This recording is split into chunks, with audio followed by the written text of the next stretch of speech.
محمد حکیم، محمد مهربان. من فقط یک داستان، روزی در کوچه های مکه رد می شد، دید که پیرزنی کیسه گندم یوتوبی داشت، درمانده بود، خم شد، کیسه گندم رو دوشش گذاشت، گفت مادر کمک نمیخوایی؟ گفت پسرم که کمک به پیرا میکنه؟ گفت من.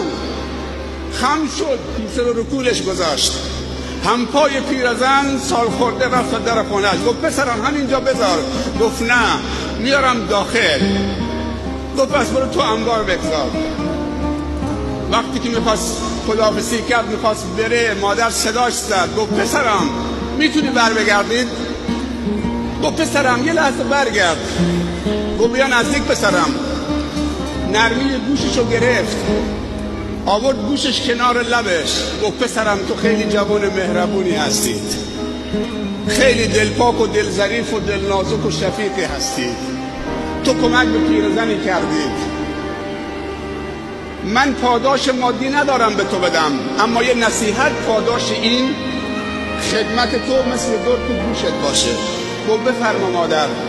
گفت چند روزی چند سالی میشه که در شهر مکه مردی جادوگر و ساحر پیدا شده، اسمش محمد، جوانای دلپاکی مثل شما رو گمراه میکنه، برده ها رو بر علیه آقایانشون میشورانه.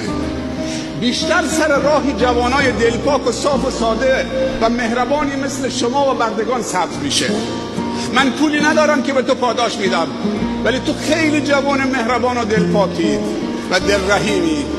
من مطمئنم که این محمد جادوگر یه روزی سر راه تو سبز میشه.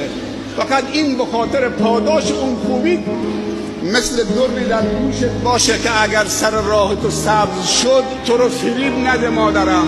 رسول الله صلی الله علیه و سلم مثل یک سرباز متواضع در مقابل ارشدش طوری ایستاده.